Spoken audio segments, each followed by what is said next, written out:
Olá, eu sou o professor Marcel, professor de matemática. A gente vai resolver aqui mais uma questão do Exame Nacional do Ensino Médio, Enem 2023. Vamos lá para a questão. Um controlador de voo dispõe de um instrumento que descreve a altitude de uma aeronave em voo em função da distância em solo. Essa distância em solo é a medida na horizontal entre o ponto de origem do voo até o ponto que representa a projeção ortogonal da posição da aeronave em voo no solo. Essas duas grandezas são dadas numa mesma unidade de medida. A tela do instrumento representa proporcionalmente as dimensões reais das distâncias associadas ao voo. A figura apresenta a tela do instrumento depois de concluída a viagem de um avião, sendo a medida do lado de cada quadradinho da malha igual a 1 centímetro. Então, o lado do quadradinho da malha igual a 1 centímetro.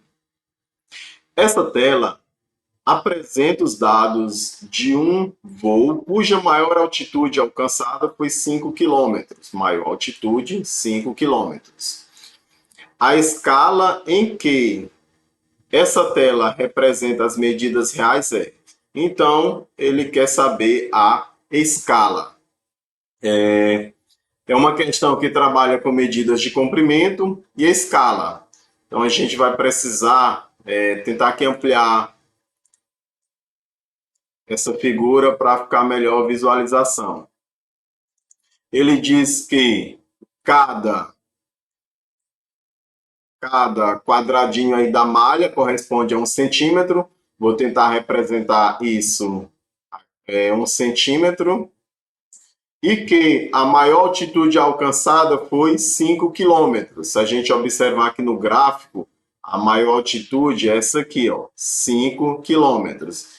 Então, dá isso aqui, ó, corresponde a 5 quilômetros.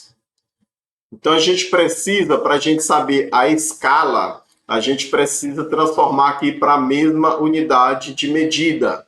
Vamos conhecer aqui os múltiplos e submúltiplos do metros. Os múltiplos, quilômetro, hectômetro e decâmetro. Aí nós temos o metro, os submúltiplos, decímetro, centímetro e milímetro. Então, nós temos que transformar 5 km, 5 quilômetros, para centímetros.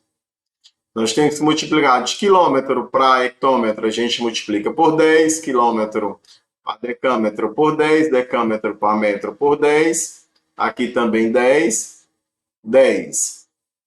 Se a gente observar, são 5 casas aí, então a gente vai ter que multiplicar 500 quilômetros. Isso aqui vai corresponder a 5 quilômetros, no caso, vai corresponder a 500 mil centímetros. O instrumento, no caso, o instrumento que mede aí, diz que a malha 1 centímetro, no real, isso vai corresponder a 500 mil centímetros. Então, 1 para 500 mil. Na escala, no caso aqui, 1 para 500 mil, letra E. Então, inscreva-se no canal e curta o vídeo.